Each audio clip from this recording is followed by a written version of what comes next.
What's going on, guys? This is Jaydee. This is episode 84 of the Wrestlebread podcast. So, we had Survivor Series, we had an Undertaker farewell, we had a lot more things go on Raw, and we also got some news going on as well. So, as you see, I am still broadcasting on Mixlr. My computer still isn't really working, but it seems like everyone had fun last time that I was recording live. But I have a chat available, so if you have any questions or anything, or if you have any comments, just let it on down below and I will be responding to it. So, going into some bit of news. First off, I forgot to mention this in the last podcast. The last broadcast. I don't know if I did or not, but I didn't mention that AEW has come out with their video games. So there was an announcement, and Kenny Omega came out looking like Steve Jobs, of course, and he started talking about that they decided to have an AEW Games, a division of AEW that's concentrated on video games. Kenny Omega, of course, is a very avid gamer, so he is definitely, you know, head of that department, which I'm happy for. I mean, if for someone who is a gamer and is a hardcore gamer to be head of a wrestling video game, definitely will know what's missing in the industry, what the fans like, what we don't like. So he mentioned that he did like the No Mercy games back in Nintendo 64. Now, I didn't have a Nintendo 64. I played No Mercy for a little bit. I grew up with cousins, and I had a cousin who had every single game system, and so he would have all the systems and things like that, and he would be the one to have all the game stuff. So I played like GoldenEye and stuff like that growing up, and so he had No Mercy one year, and I played it. But of course, out of the four of us, I am the weakest as far as fighting games. So I played, and I played it probably like a good 30 minutes or so, and then my cousins kicked me off. So from the little bit that I played, I mean, it was definitely fun. So, um, but Kenny Omega mentioned that they they introduced um, a mobile game which looked interesting. I mean, it's very it was basically like a GM mode. So all the people, I guess, who are complaining about, matches or setup, things like that, can definitely go in and um, mention that, set up their own matches and things like that. They also had a casino game, which is very interesting as well. I mean, I love the little commercial they put out for it. And then they showed what the game looks like. And it's very impressive.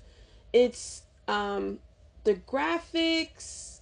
It's kind of like it's kind of new, but it's kind of like not really retro looking. But I can tell like the inspiration behind it. The company that is behind the AEW game is THQ, if I'm not mistaken, who actually was doing the WWE games until 2K took over.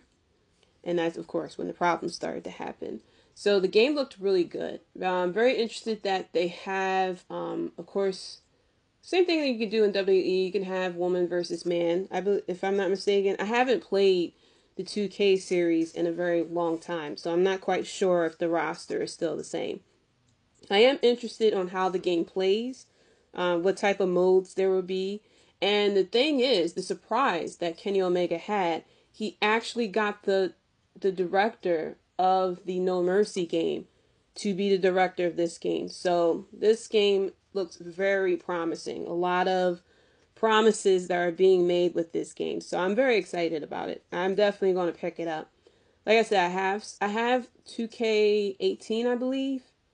I don't know if it's the one with AJ Styles on or not, or if it's Seth Rollins. But I have the 2K14, I think it is. It's whatever edition that had the Undertaker casket. I believe, I forgot who's on the front, but I think Daniel Bryan's on the inside, and I flipped it so that Daniel Bryan was technically on the cover. And I couldn't really get into, I think it was 18 I got, the latest one. And I couldn't really get into 18. I played like a little bit of the career, and I just couldn't get into it. And eventually I'll get back into it because I have this crazy goal of playing all my games and either beating it or platinuming it. But um, they also had Audrey Edwards who showed up, Britt Baker who showed up. She showed off the AEW Games T-shirt, and then of course Cody Rhodes showed up. Cody Rhodes was pretty funny in that segment because they all started to say the same intro that Kenny Omega did, and when Cody talked about he mentioned how Tony Khan said that he couldn't be in AEW games because he didn't know shit about video games. So I thought that was pretty funny. More piece of news is that Seth Rollins, of course, will be now off TV. A very interesting way that he was eliminated at Survivor Series, which I will get into in a little bit. But of course, he will be off TV because he is going to be a dad. Becky Lynch, I believe, is due in December. And so once she has her baby, then of course everybody's going to be counting down to when either of them come back. I guess they're trying to. I'm sure the fans are aiming for WrestleMania or something. I say take as much time off as you want. Your child is only going to be small, but for so long, and once your child grows up, that's it. Your child turns 1, you don't get those years back. So, let her take as much time off as she wants. It is what it is. And of course, Seth Rollins, I hope he comes back with a different gimmick. I'm kind of tired of the Messiah. It was an interesting gimmick at first, but now it doesn't make sense anymore. Speaking of pregnancies, Renee Young is pregnant as well. She announced this on Instagram, and from what I remember, I believe Jon Moxley also mentioned it as well. I didn't get a chance to really look into it deeply to see how far along she is, but very happy for them. Renee is living the best life. I heard she's on Twitch now. She has a podcast, and her first interview was, of course, with Jon Moxley. I'm going to check that out as well, but I did hear she's on Twitch, so I can't wait to see that. And now that The Undertaker has retired, if you haven't heard, he was on Cameo.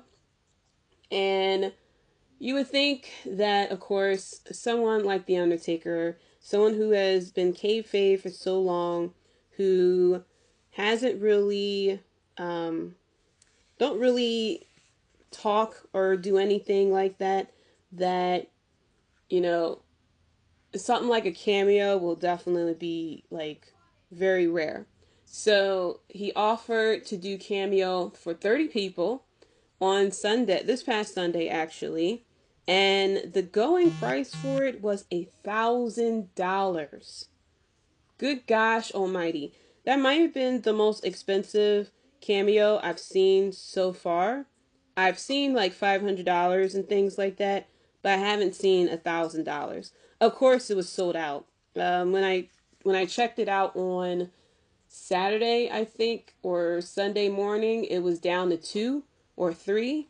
And I was like, if I was rich, I probably would get it and then have him, cut a promo about the podcast or something like that.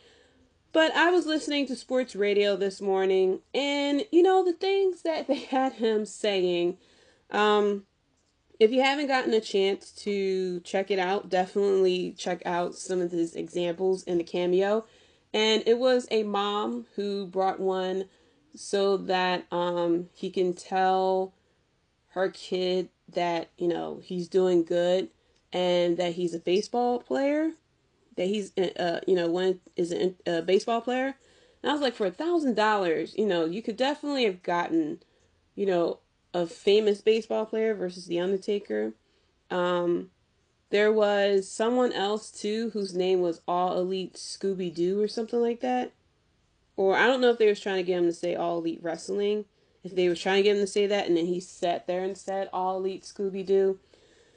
But, God bless those people who paid $1,000, So let's get into, now I kind of missed some of SmackDown, but I did catch the main event, which of course was the signing. We had, from what I saw from the highlights, Natalya versus Tamina. Winner gets to join the Survivor Series team. Of course, it would be Natalya that wins. We also had, I would say, the biggest thing of the night, and that was the contract signing between Roman Reigns and Drew McIntyre. Now, like I had said, and I'm going to say this again when I go over the matches of Survivor Series, Drew McIntyre and Roman Reigns is definitely going to be a good match. It's a very good feud. I just wish that it's not a one-off. That what we got at Survivor Series and what we got at SmackDown would have been a continuation. Can you imagine, the anticipation of a build between these two versus what we got within a week or so? Pretty much the same thing that has happened with AEW when we had Jon Moxley versus Eddie Kingston, when we had that fire ass promo before Full Gear. I was like, can you imagine if we had got that intensity for the long haul? So, as good as a feud that Drew McIntyre and Roman Reigns would have, I wish that it wasn't a one-off. Now, I understand that they had to do it that way because they're on two different brands, but I felt as though they could have definitely, I don't know. Well, I didn't expect Randy Orton to drop the title so quickly, but I was hoping that down the line we would have got these two in a feud that would last longer than a week. But we had Roman Reigns, who came down. Of course, he wanted to sit at the head of the table instead of, towards the side like a lot of people normally do. And Roman Reigns sat there. He cut such a badass promo, I have to say. He told him that he was, in the right place at a wrong time. And he told him that, you are the guy that they send in when I can't go. Or something along those lines. But he also told him, you'll always be my favorite number two. And he told them, I'm going to beat your ass on Survivor Series. And he said, you might not realize it now, but later on down the line, you're going to love me for it. And you're going to appreciate me. And, I love you for it. And it's not like, he's cocky, but it's not like he's an ass about it. He's basically like, I'm trying to help you out. Well, he is kind of being an ass, but he's basically like, I'm trying to help you out. Like, I'm actually the real champion. You're just number two, which is something that, it's a good insult that you don't really hear that often. So next up, we get Seth Rollins versus Murphy. Now, I completely forgot that this match was going to happen before Survivor Series. I was hoping that, this would be the end of it all, because it kind of feels like it was thrown together. But we had a good match between these two, I have to say. And I was surprised about the outcome that, let me see, that Murphy pinned Seth Rollins cleanly. Now I was expecting for like the Mysterios to get involved and it would be not such of a clean finish, but we want this feud to end, so clean finish it is. I missed the matchup between Jey Uso and Daniel Bryan, so that was all of SmackDown. So, going into Survivor Series, first of all, there was a Battle Royal, a dual brand Battle Royal that was on the pre-show. I don't know when it was announced, but the thing with these little Battle Royals that they like to have, there's no purpose for it.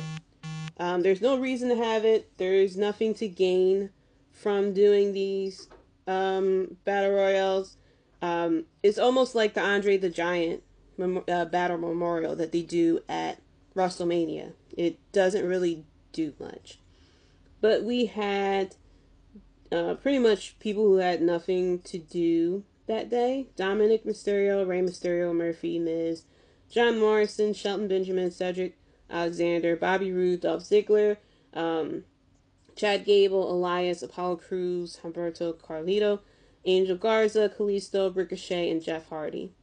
And I missed like the first half of it because I don't tune into the pre-show that much, and I thought that there was not going to be a match on the pre-show, but I was like, let me just tune in real quick. It was like 15 minutes of, or like 10 minutes of, and it was this battle royale. And so we got down to the final four, which was Chad Gable, Dominic, Jeff Hardy, and The Miz. So I was like, all right, cool. Maybe it would be Dominic who would go over. It would be like super cool if it was Chad Gable to kind of give him that bit of a reboot.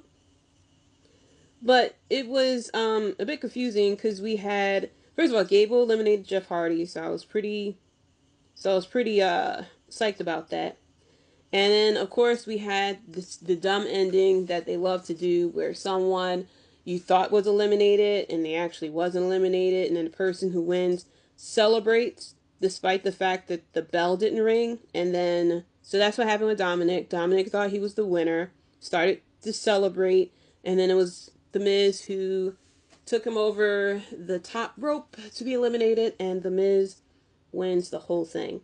Don't know. There was no point of it. Like, I guess you could have had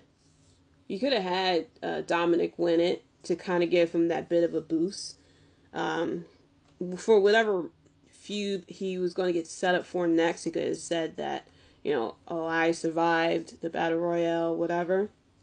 But it was it was meant for the pre-show, and it was good for the pre-show. So going into the main card, we started out with the men's traditional Survivor Series elimination tag match. For Raw, we had Braun Strowman, Keith Lee, AJ Styles, Riddle, and Sheamus. For SmackDown, we had Kevin Owens, Otis, Jey Uso, Seth Rollins, and Baron Corbin.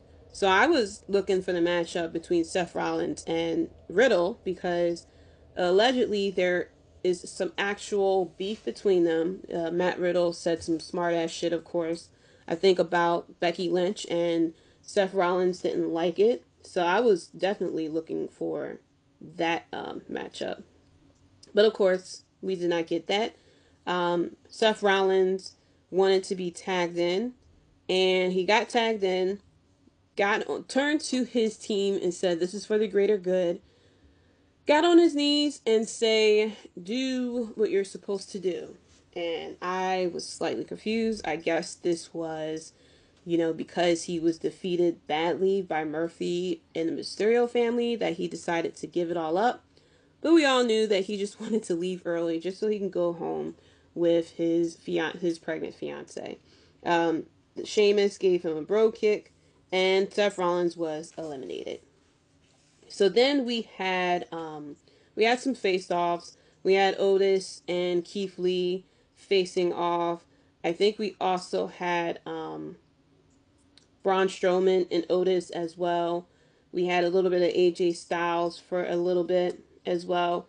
And then we had KO who got in. AJ Styles fought him for a little bit. AJ gave the phenomenal forearm, and then KO was eliminated. And then Baron Corbin was eliminated. And then, so we were down to Otis and Jey Uso. So I was like, okay, well, it's kind of weird to have Otis kind of survive for a little bit. But I figured, since Otis no longer has Tucker, that this is kind of like his stage for him to shine. And, of course, it was him versus Strowman. Otis was able to do the Caterpillar.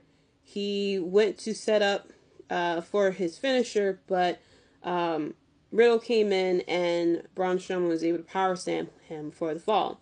So it's now 5 versus 1, and that one was Jey Uso. And I was like, yeah, Us, let's go. Like, do it for the tribal chief. Um, Uso, he held his own. I was pumped for him, but unfortunately there was Keith Lee had got tagged in blind. He did a blind tag and Uso didn't catch it. And Keith Lee did the Spirit Bomb, and Jey Uso was eliminated. So we had a clean sweep of Team Raw, which I don't know why.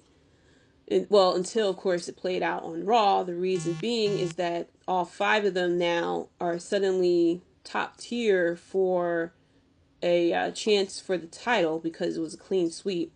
But I wish that Jey Uso could have got at least like one elimination or something like that. We all knew that Roman Reigns was going to be upset with him because he wouldn't have pulled, like, it would have been definitely like a miracle if he was able to eliminate all five of them. But I was hoping that there would have been more bigger of a fight from Jey Uso.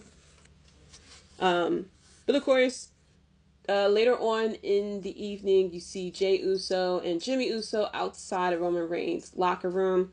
Roman Reigns comes out. Of course, he's pissed off that they lost, even though it was 5-on-1. And he told him, Jimmy tried to stand up for Jey, and Roman was like, I'm talking to him. I'm not talking to you. And so Jimmy goes to walk away with Jey. Roman tells him pretty much like, get your ass back here. I'm not done with you. Told him basically, I don't deal with losers. Get out of my arena. Go with your brother and get out of my arena. And the tribal chief has spoken. So after that, we had for the tag champions match, Raw Tag Team Champions New Day versus SmackDown Tag Team Champions Street Profits. This was definitely a fun match that, of course, got serious. New Day comes out with Big E, repping their gear from Gears of War. I don't know if no, I didn't say this because it was found out over the weekend, but the New Day is now in Gears 5 as playable characters for their multiplayer, I believe. And so props to them because they definitely have been spokespeople for the Gears series, and I'm very happy for them. So they came out, of course, with the attire that they wore in the game. Biggie comes out with them, and it was very fun. And then Street Profits come out.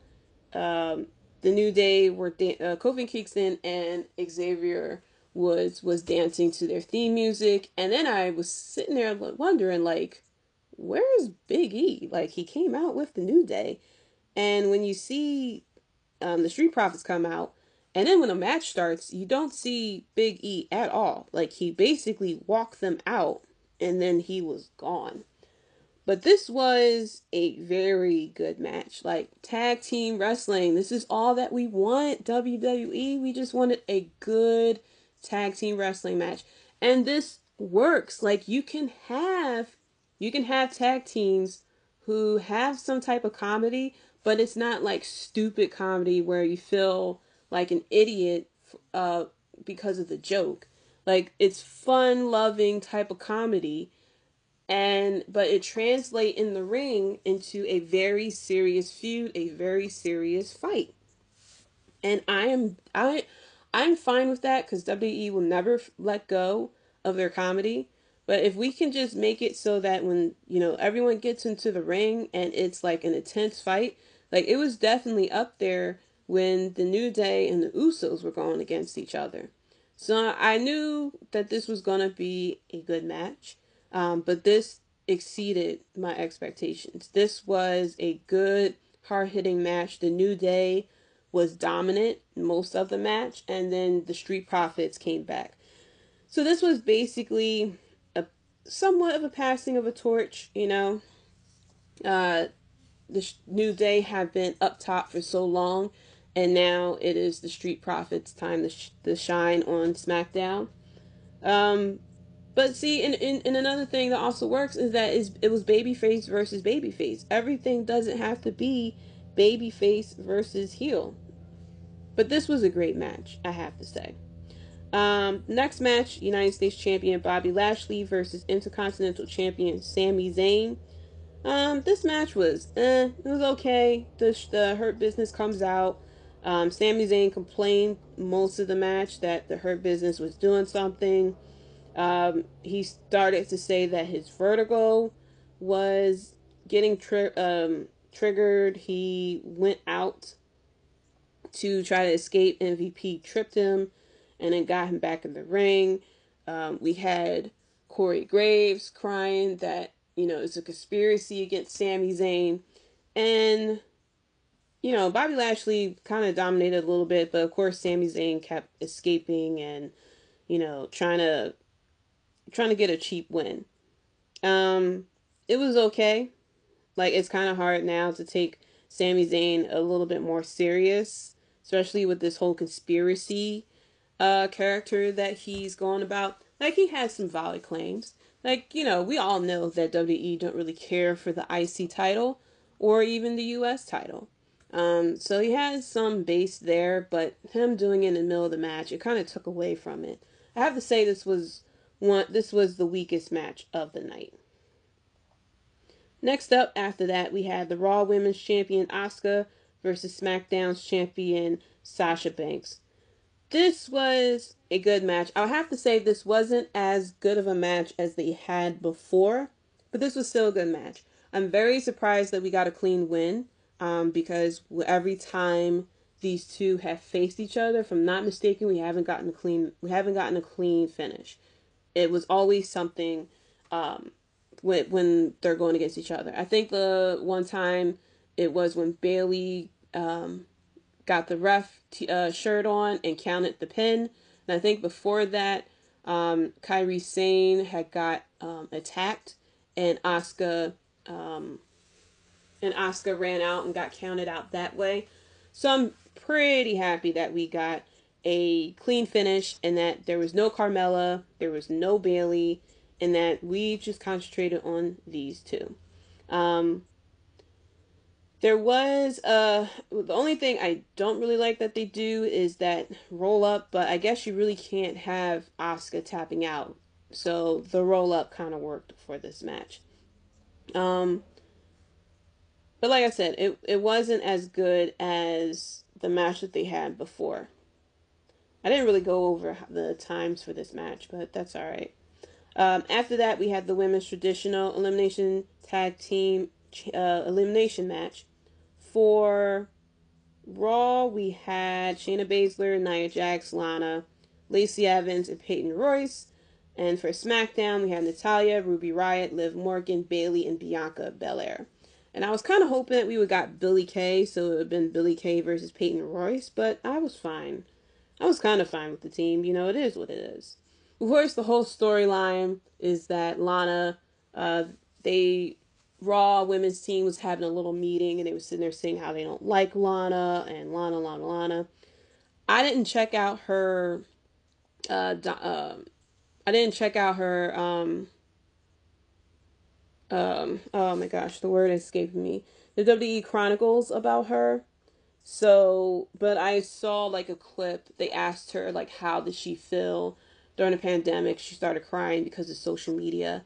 And look, I'm not a fan of her.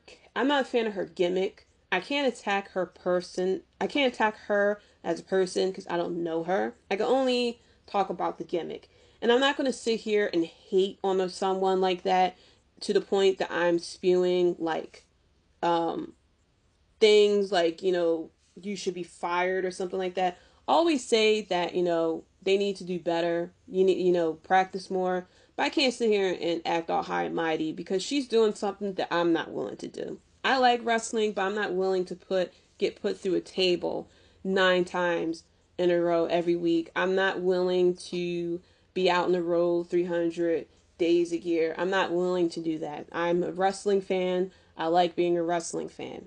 It doesn't mean I don't love wrestling. That just means that I have my limitations, okay? I love watching wrestling. I love what wrestling does for me. Doesn't mean I want to be involved with it. So I'm not going to sit here and be all high and mighty about her because that's not right. It's not right to attack someone like that uh, telling someone they need to kill themselves, or like, we all know how toxic social media is.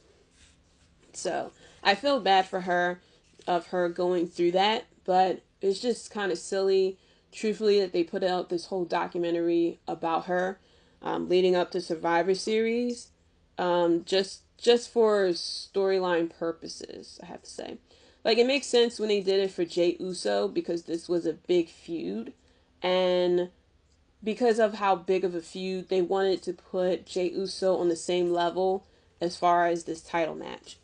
As far as Lana, I was prepared for her to be sole survivor. Like, I figured it was gonna be. I honestly figured it was gonna be some type of R-Truth type of stuff. Like, I remember there was a match that R-Truth had where he mistakenly won by getting like knocked out or something like that, and he landed on top of the person.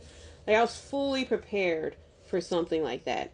But what we got was something totally different. Um, Now, the match itself was fine. The match itself was good. It's just that finish that I do not agree with. So, of course, everyone's wondering who would be the first one to be eliminated. Um, we started out with Nia Jax came out, and then Lana tagged herself in. And um, Lana did get in some type of offense, which was fine, you know. But of course, um, she was tagged out by Peyton Royce, and they told her to stand on the steps. And she was standing there like she was on timeout. Like, she looked like my daughter when she used to get put on timeout. And then I don't know how, but her lipstick got smeared too. So that was kind of distracting. So we had Peyton Royce, who comes in, and she had a pretty good match as well. She actually eliminated Bayley first. So that was very damn surprising. I was surprised about that one. After that, we had Natalya, who comes in, and Natalya gives Peyton Royce the sharpshooter, and Peyton Royce was eliminated. And then we had Natalya, who was eliminated by Lacey Evans. And then we had Lacey Evans and Bianca Belair. And got Baszler had got a distraction, and we got a somewhat of a Spanish fly. It kind of did take a little long for them to set up. It looked like Bianca Belair couldn't get her footing right. And then we had I think it was Ruby Riott and Baszler who got into there. And Ruby Riott was I think Ruby Riott got eliminated after I don't know if Ruby Riott got eliminated from the I think she was pinned, actually. So Ruby Riott then was eliminated. And then Liv Morgan got in there. And then she eliminated Lacey Evans. Then we had Nia Jax, who started getting very dominant, and she eliminated Liv Morgan. So we are down to Lana and Nia Jax versus Bianca Belair. And I was all ready for Bianca Belair to like put on a damn show. Like, I was like, all right, let's go, girl. So, Bianca Belair was she was going toe to toe. She was going up against Shayna Baszler. Shayna Baszler actually was able to she was able to get her finisher on her. She was able to get her finisher on her. And of course, it was very much like their fight in NXT, where Bianca Belair like refused to tap refused to get up. She was able to power through and was able to get up on her feet, and she started to walk towards the rope. And she actually passed out, but she passed out with her arm on the rope. And Baszler refused to break the hold because she's out, like, ring the bell. Of course, the ref counted to 5 because Bianca Belair was on the ropes, and Shayna Baszler gets eliminated. Okay, and that's when it was Bianca Belair, Nia Jax and Lana. So I was like, all right, Bianca, let's go. So it was actually Nia Jax and Bianca Belair who, fought each other. They got to the outside of the ring, and the ref was counting, and I was hoping that then it would be Bianca Belair would be able to get back in the ring, and then we'll have Lana, Bianca Belair, and that probably would have pissed me off if Lana had won that. But then they both got counted out. And because Lana stood her ass on the steps, she is the winner and the sole survivor. So in the history books, the thing that I'm pissed off about is in the history books, she will be listed as sole survivor, but what she did to become sole survivor is the frustrating part. I would have had a lot more respect for this ending if Lana had actually did a little bit more versus staying on steps. Like, I was prepared for her to be sole survivor. Like, this was all that was being set up. But she just stood there. And she pretty much stood there. And I said on Twitter, I was like, her winning that match like that is like the person who got all the credit for the group project because they turned in the paper. Like, she fought early on, but she really didn't put in, like, who remembered Dolph Ziggler? Soul Survivor. Back in the day. Like, you gotta put in the work for Soul Survivor. Normally when you're Soul Survivor, you put in the work. And she was happy about it, and she was, like, crying and everything like that, and like, I did it, and you doubted me. And I was looking like, girl, like, you didn't really do much. Like, I would have been happier for you, and I would have definitely got on here and be like, you know what, she really did something, but you didn't do anything. Like, you had a little bit of an offense early in the match, but then you stood on the steps. Of course, Bianca looked great, but it's just the fact that the finisher, it wasn't like the finish of her being Soul Survivor. It wasn't even like she got lucky. Like, I would have been a lot more accepting of her as Soul Survivor if it was one of those lucky type of things. Like, if Bianca, like, I don't even want to go there, but if, like, Bianca Belair, like, hit herself like, went for something and hit the steps or something like that, or if Nia Jax went to attack Bianca Belair or something like that after the match, or if Nia Jax went to attack Lana and she got Bianca Belair. Now, that would have been a lot better. If Nia Jax was pissed off that Bianca Belair got eliminated, that she went to go attack. No, if she was that Nia Jax been upset that she got eliminated, that she went to attack Lana and attack Bianca Belair by mistake, and then Lana got the pin. Then I was like, okay, even though she didn't do any work, all right, you at least got a pin. You know what I mean? You at least did something to become Soul Survivor. It is what it is. But we definitely wiped the taste off our mouth after that, because then we get the Roman Reigns, the Tribal Chief, the Universal Champion, versus Drew McIntyre. Now, I told y'all this was going to be a good match. This is and a lot of people are calling this match of the year type of candidate. And I knew this was going to be a good match. I knew this was going to be a good feud. I'm just upset that this is like a one-off. It would have definitely been a money's worth. Like, definitely would have been feud of the year if we had got this a lot longer. Jey Uso comes down to try to prove his loyalty to the Tribal Chief, which I was a little shocked that I didn't expect. Well, I shouldn't have. I didn't really think too much of, obviously, but I didn't expect him to come down. But once the song come down, I was like, all right, well, we all knew that Roman Reigns was going to win this, but this match was definitely good. Roman Reigns, of course, talking to himself, talking to Drew McIntyre during the match, and it was good. It was a really good match. It was a really good match. Definitely fitting.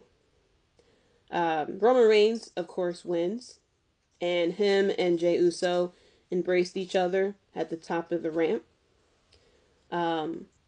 Reigns had delivered a low blow, of course, and Jey Uso had did a super kick, Reigns then hit the Superman punch and then was able, he did the guillotine. So Drew McIntyre did not tap out, did not submit.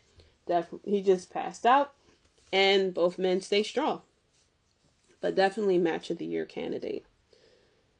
So then we get to the end, the farewell to the dead man. And there was a slight bet in the household of if I was going to break and start crying. I felt like I wasn't. Of course, if WrestleMania 33 or 32, I forgot which one didn't happen, where he put the hat and the coat in the ring, you probably would have got me. But unfortunately, I had tears in my eyes at the end, but I didn't break. I think it was WrestleMania 32, because he lost.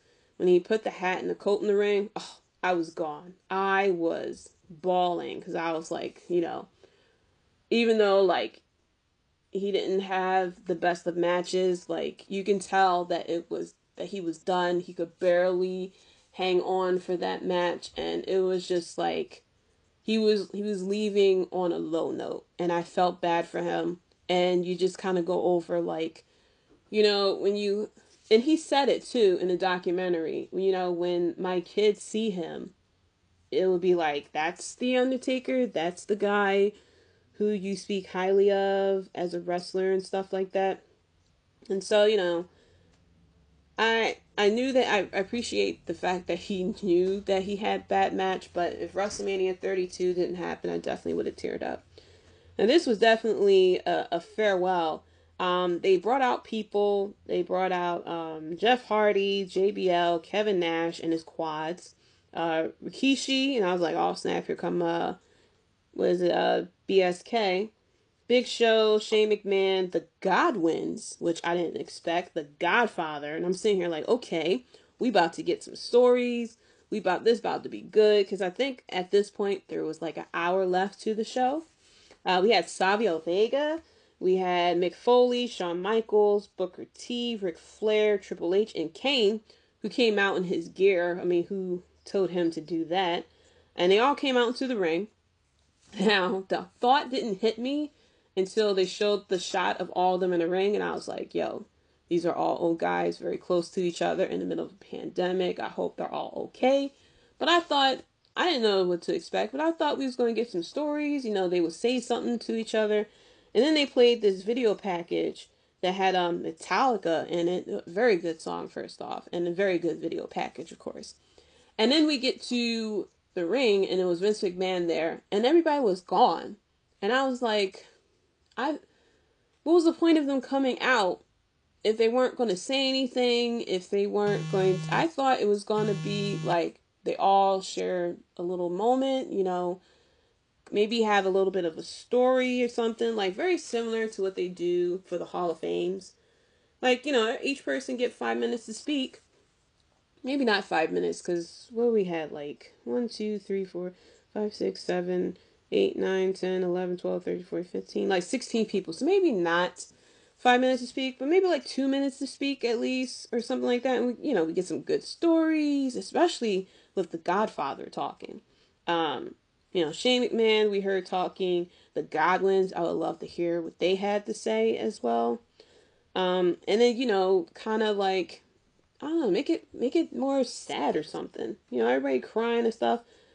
But then we get Vince McMahon. And once I saw Vince McMahon, I was like, all right, this is definitely over. Once Vince McMahon is out there to introduce you, he's getting all teary-eyed. He could barely make it through. And I'm sitting here like, all right, hopefully you're crying because you will not call him back. Like, I would be very upset.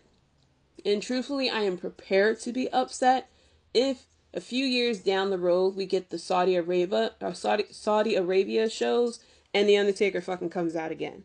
And it's like, what's the point of doing all this, having all these t-shirts, this whole 30 years and farewell, and us, going through this whole emotional roller coaster if this isn't the end. Like Sunday night, that farewell would have been a lot more impactful if we didn't go through this roller coaster for the past couple of years. Like, you definitely got more people crying if it wasn't for that whole WrestleMania 32 I mean, we were saying thank you Undertaker since WrestleMania 30, and we coming up on WrestleMania 37. So, um, but Vince McMahon introduced the Undertaker, and I thought Vince and Undertaker would embrace each other, but they didn't. But the Undertaker comes out. I noticed that he had a platform that he stood on, and it went up so he could reach the ring. So I don't know if he has trouble with his hips or something like that he can't go up the stairs. Because I remember when they were talking about Paul Bearer when he came back. I think it was WrestleMania 20. He couldn't make it up the steps. So I don't know if Undertaker is having some hip issues or something like that he couldn't get up the steps. But Undertaker comes down in his Undertaker gimmick, and me and Hubs, we was going through all the damn scenarios. Because he was like, if he comes out in his Undertaker gimmick, then it's not over. Because then he's coming out as the gimmick, and then, it's not like a serious thing.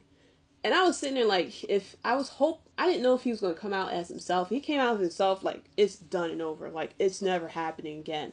But he came out as the Undertaker, and he said that, he has put many souls to rest, and now it's his time, and it's time for the Undertaker to be put, and he will, to rest in peace. And I was like, all right, dude, but are we talking about all of your damn gimmicks, like, Ministry of Darkness, Lord of Night, the Dead Man, the Undertaker, American Badass? Like, are we putting all the hybrid Undertaker that came out in 2020? Are we putting all of them into the casket too? Because I'm not going through this again. Like, I don't want us to do all this just because, and then you turn around and come out as the damn American Badass, and that's like the little loophole that you guys have figured out. So, but it was very respectful, and he was tearing up, and that was like, I was looking for signs like this is definitely over. Like, I know that it was the whole we had all these vignettes and the documentaries and everything, but I was looking for this to be like a big sign that this is like straight up over, because he still refuses to say if if Vince McMahon were to ask him to come back into the ring, if he's willing to do it, and he still hasn't really said it. So I don't know. um but he obviously was tearing. I don't know if he was actually crying, but you can see that it looked like he was tearing up. And then he did, of course, his kneel, and it showed a hologram of Paul Bearer, and you heard his voice, and I was like, oh, that touched the heart right there. And I think that part affected him, because you see him down there for a while, and it looked like he was crying. Um, but he got up, and of course, they was playing the crowd sounds, thank you, Taker, Undertaker, and stuff. And he gets out of the ring. I thought he was going to do the hat and jacket thing again, and that probably would have got me, ironically. But he gets out of the ring. He goes, up the ramp. He stops. He looks back. He does the arm up, and then he slowly walks to the back. That's the part that got me. When he slowly walks to the back, I was sitting there like, that's the last time we're going to see him go up the ramp. But then I have this like feeling that once they have the fans back again, like, he'll be around. It's not like it's not like we're never going to see him again. Like, of course, the fact that he didn't get to say goodbye in front of the fans, like, he'll be around. I have that big feeling. Like, if WrestleMania is in front of fans, he'll be there. Of course, he's going to be inducted in the Hall of Fame. Now, the interesting thing is, they said that the Hall of Fame of 2020 will actually be inducted in 2021. And I think they had their headliner. I think the headliner is JBL. I'm not 100% sure. Uh, or I think that was who the headliner is. Um, but yeah. So let me see, because we had NWO, which you know what, I think NWO was supposed to be the headliner because it is NWO. We have Batista, we have the Bella Twins, JBL, the British Bulldog, Thunder Liger. Yeah, so I think I think NWO would have been the headliner. So interesting if they turn around and do that, if they have the Undertaker, or if they wait to 2022, which I think might be better because that way we know we'll definitely be in front of an audience at that point. But I feel like he'll be around. You know, he's doing these cameos. He's going to do signings. We know. Um, we'll I feel like we'll have opportunities to see him. Yo, the first moment I hear he is coming to Philly Comic Con, I'm there. I'm buying the ticket. I know that bitch is gonna be $500. I think I'm gonna save up now. But I'm ready. But like I said, I feel like we'll see him again. So it's not too much of like, you know, we're never gonna see him again or anything like that. We won't see him in the ring. Um, but it's not like we'll never see him again. I mean, look at Ric Flair. Ric Flair had retired from the ring for so long ago, but we see him a lot. You know, look at Shawn Michaels. Hell, Shawn Michaels was the one who said no to retiring until that Saudi money came around. So I feel like, and plus we've been through this road so many times, it's kind of hard to not feel like The Undertaker isn't officially done. So, but it is sad to see, like I had said last week, it's sad to see the wrestlers who you grew up watching, the wrestlers who got you into wrestling, turn around and like leave because they're either injured or they're at that age where it's just their body just can't keep up. So the people who I watched, like I said, I got into wrestling at SummerSlam 92. I was 8 years old. I keep thinking I was 9, but I was actually 8. And the people who I saw, because I caught SummerSlam very late, the Macho Man, who has passed away, Ultimate Warrior, those are the two. That's the first match that I've seen. And that's what got me into wrestling, and that's what got me, started. Ultimate Warrior, who passed away. Undertaker, who's now retired. Kamala, who is gone from, he's retired from wrestling. And he has a sad story, too. Bret Hart, who is retired from wrestling, and then the British Bulldog, who had passed away. And so it's just, it's just crazy. The people who we grew up watching and idolizing, you know, they're no longer, doing it anymore. But overall, Survivor Series was a good show. And like I had said, on paper, it would definitely have been a good show. I was just hoping we wouldn't get any dumb finishes, which we got for the women's elimination tag match. But all the other matches, definitely bravo. Especially the Drew McIntyre and Roman Reigns match, of course. So going into Raw, we had the members of the Raw men's team show up because all 5 of them got a clean sweep, and they all now want to get a shot at the WWE Championship. And so Adam Pearce was there, who, I guess whoever is in charge of Raw loves him dearly because he is always on TV now. And he decided, he didn't have a decision of what he was going to do. He was going through down the line of why they deserve a title shot. He got to Braun Strowman. He used the phrase last but not least. Braun Strowman started getting upset and he grabbed Pearce and gave him a headbutt. Of course, Braun Strowman is now suspended without pay because of this. And Adam Pearce kept getting interviewed, and so Bobby Lashley has showed up, and then Randy Orton has showed up, and then Pearce said that there is going to be 3 singles matches tonight, and the 3 winners are going to be battling into a triple threat next week, and then that winner will go against Drew McIntyre. Of course, we're getting into TLC, which of course is the pay-per-view that gets 0 love from creative anyway, so basically we're just throwing things together. So the 3 matches that we got was Matt Riddle and Sheamus, Keith Lee and Bobby Lashley, and AJ Styles versus Randy Orton. Um, Riddle, the character that Riddle is now is definitely what I thought that he would turn into on the main roster.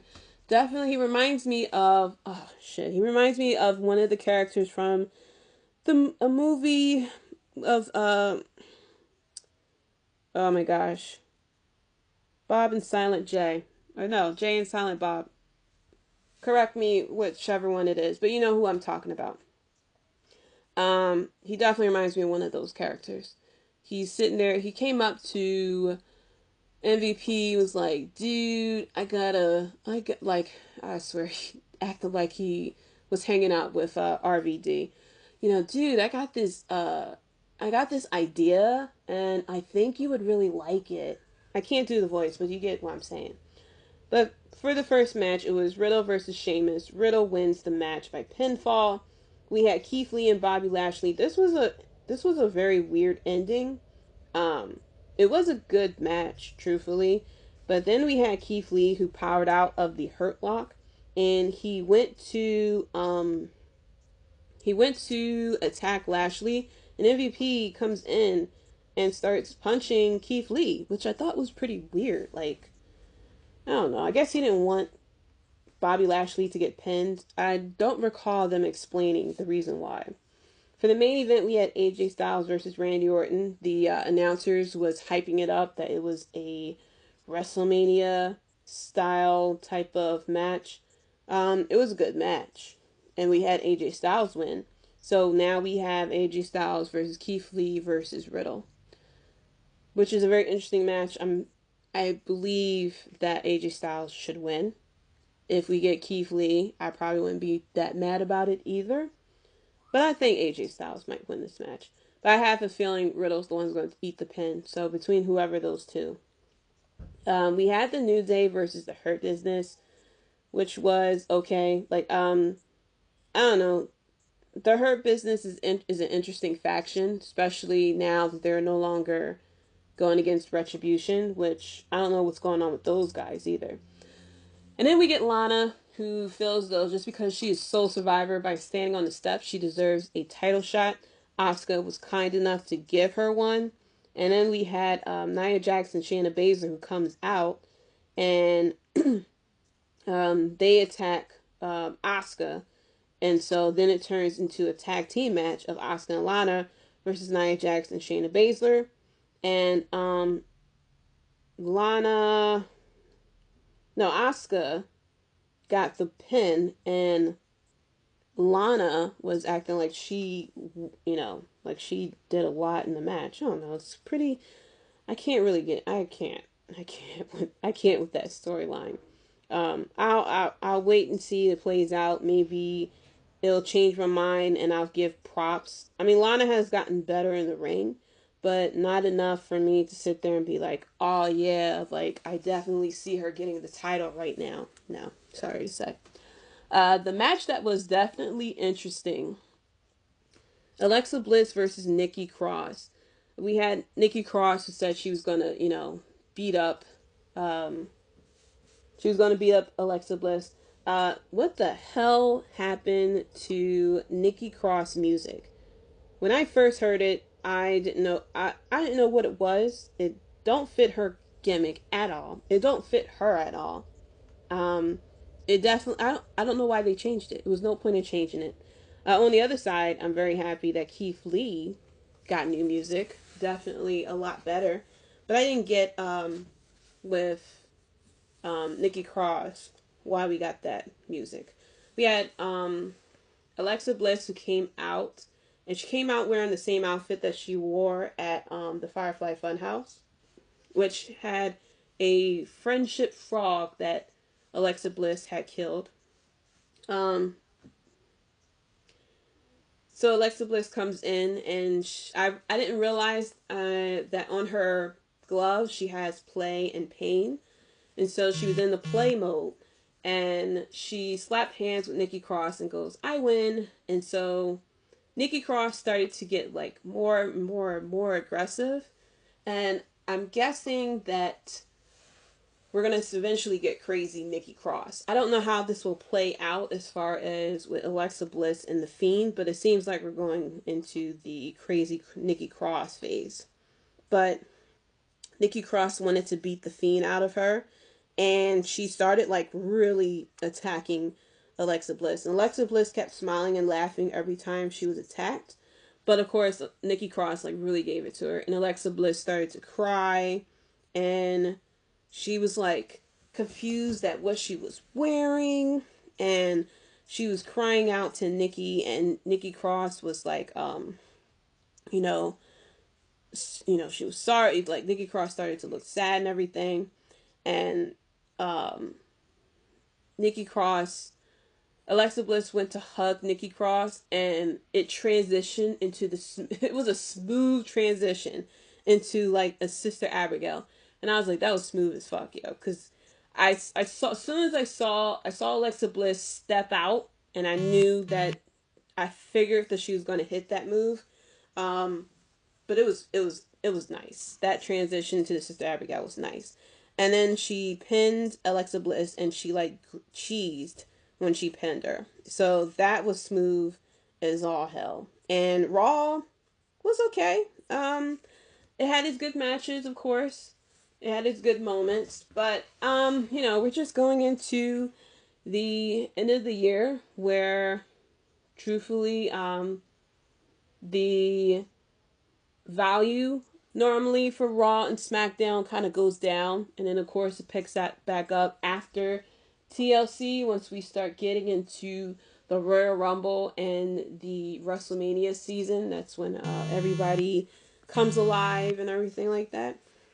But very an interesting Raw.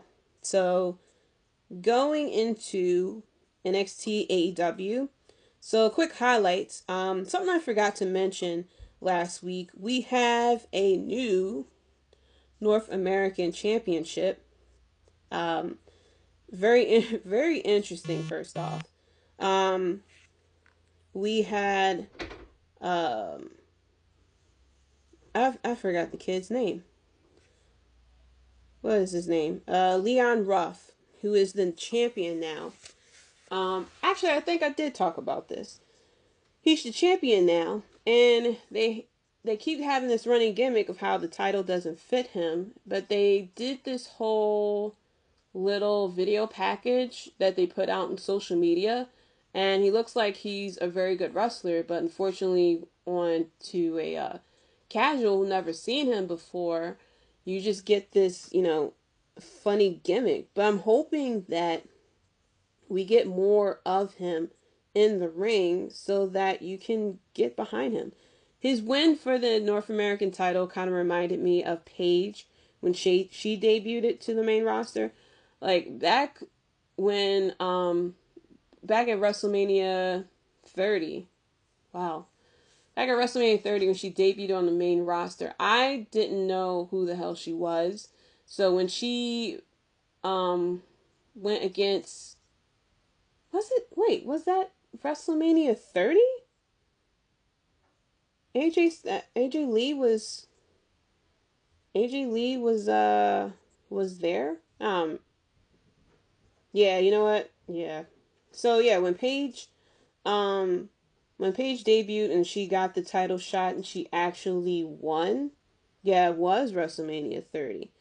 So when Paige won the title, I kind of reminded of that, someone who got a title shot and they won it unexpectedly.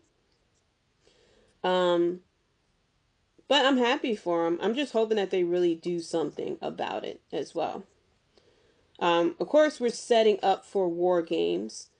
We had, first of all, we had Eoshirai versus Rio Ripley. That match up was very, very, very good, I have to say.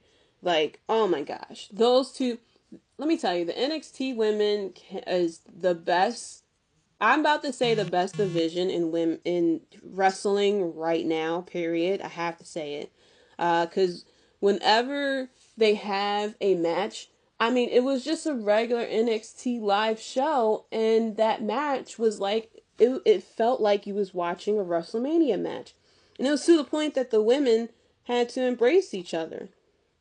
And so, um, definitely can't wait to see what we got going on for War Games. But afterwards, Finn Balor comes out to congratulate Eoshirai. He's ready to get back to wrestling. Then we had Pat McAfee and his squad show up. He started to taunt Finn Balor, of course. And Finn Balor said that he brought friends as well. And then we get the Undisputed Era with Adam Cole back. So we had Adam Cole, Kyle O'Reilly, Roderick Strong, Bobby Fish, who attacked Pat McAfee, and I think they're called the Kings of NXT. Their little name is, and that was good. And that's how the show went off. But of course, the thing that we were all waiting for was for William Regal to come out, and he says War Games. Now, it's pretty funny. It was a quote unquote network, only on the network, of course. William Regal comes out. They had, it was officials and I think other wrestlers who separated Undisputed Era and Pat McAfee and the Kings of NXT. And you see William Regal come out. Pat McAfee had this look on his face like, oh shit, what did I do? What did I get myself into? And William Regal comes out and he says there's only one thing that can fix this, and he says War Games, like he always do every year, and we all get hyped for it. So yeah, of course what we knew was happening, War Games between Undisputed Era, Pat McAfee, and the Kings of NXT. I actually cannot wait for this match. I'm very interested to see how far Pat McAfee will go as far as wrestling, especially in, War Games. So, going into AEW Dynamite, we had the Inner Circle who went to Vegas. We had a bunch of like little vignettes that they did where they went out and partied. It looked like we're setting up for Sami Zayn and MJF to go at each other, even though we already had Jericho and MJF kind of go at each other. We had Kenny Omega and Jon Moxley contract signing, but it looked like someone took Jon Moxley out, and Kenny Omega, of course, sitting there looking cool as all get out with his sunglasses on as well. And then we have for the NWA Women's World Championship, Serena Deeb versus Thunder Rosa. And I don't understand why AEW loves the NWA Women's Championship versus their own championship. Because where is Sheeta? Where is she at? What is her next matchup? We are getting so much love for the NWA Women's Championship that the Women's Champion is nowhere to be found. But this was definitely a good match. Like I said, AEW needs Thunder Rosa, but only if they're willing to actually use her to, upgrade their women's division and not put the title on her and have her disappear after a while. But this was a good match. Britt Baker and Reba showed up. Britt Baker had attacked Thunder Rosa on the outside, and Serena Deeb had won. But it was very funny because then Britt Baker showed up back at ringside as if Thunder Rosa wouldn't remember her. And so now we get Thunder Rosa versus Britt Baker, which I'm all fine with. And then we get Ricky Starks and Brian Cage versus Cody and Darby Allin. And this was fine. This was a good match. And we had Starks and Cage win the match, which I'm very fine with. They definitely need a win to kind of get some type of momentum and not be the quote unquote heels that always lose. And so after the match, they started attacking Darby Allin, and it was a fight out with Darby Allin and Brian Cage, and then we get Will Hobbs, who comes in, of course, with his chair, and I always crack up because I'm like, First of all, I didn't know it took him so long because I was like, wow, you really came out, very late. I guess he was looking for a chair. And then he swings the chair and he is now a heel. And I'm all fine with that. I'm fine with that. It definitely gives him something to do, of course. Um, and I can't wait to see what we're going to get this week. So, some of the things, the previews. So, for NXT, we're getting Ember Moon versus Candice LeRae. Kind of a startup for a War Games match. I believe they are on opposite teams. Candice LeRae, I think, got Dakota Kai and Gonzalez. And I think Ember Moon is on, I think, Shotzi Blackheart's side, if I'm not mistaken. Which I kind of figured. I did mention that it looks like we're setting up a Shotzi Blackheart versus Candice LeRae War Games match, which I'm all down for. They're gonna tear down the show. Then we're also going to get a member from the Undisputed Era versus a member from Pat McAfee's group, who's going to be in a ladder match, and the winner gets an advantage at War Games. So we know that's going to be a good match as well. For AEW, we're going to have Will Hobbs in a match, of course. They're calling him Powerhouse Hobbs. All right. We're also going to get Pac versus Ray Phoenix. That's going to be an excellent match. We're going to get the Hybrid 2 versus Top Flight. And they had a match against the Young Bucks last week. I didn't catch the beginning of AEW Dynamite. So I heard it was a good match. I heard that they're a good team. So I can't wait to see this match versus the Hybrid 2. And we're also going to get Jericho and Hager versus SCU. And I think AEW mentioned how there's like 50 years of experience between the four of them, which is like, whoa. But this definitely is going to be a pretty good matchup. So that's it for the Wrestlebread podcast. Thank you so much for listening. Thank you so much if you are tuning in live. I did have the chat set up, so if you have any comments or anything that you want to say, just let me know and just make sure, put it in for next time. Let me give some shout outs though. Shout out to Julian Rob Bates for Wrestling Court Podcast on AlternativeMinds.com. Keita and Jay from Keita and Jay Show. Chris from We Talk Next Podcast. Nando and Larry from Half K Podcast. Devin and Hafiz from Clark Street Wrestling. So coming up this week, we have AEW Dynamite. We also have NXT, of course, which we are setting up for the for NXT, of course, we're setting up for War Games, which is coming up in 2 weeks. We are also setting up on AEW. I thought we weren't getting an AEW Dynamite this week because they kept mentioning about their episode for December 2nd.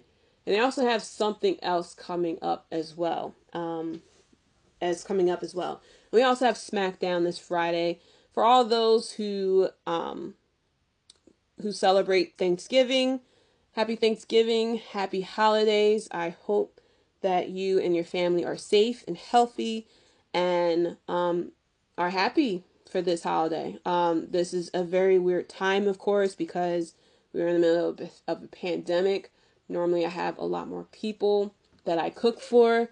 Yes, I'm a cooker. I always make jokes of that I'm like a level 75 cook. That's a Final Fantasy reference if you didn't get that. But I normally cook, a big meal and everything, which I'm not going to do this year because I'm only cooking just for me and my little family. So, and, hopefully this time next year, we can just look back at this stupid ass year and just laugh about it. And that we can all be together again, whether it's with our families, whether it's with our friends, or even all of us together booing and cheering once again. So, like I said, thank you so much for listening. Take care, guys. I will be here next week, same time, same channel, same day. That's a Batman reference. But yeah, until next time, guys, peace.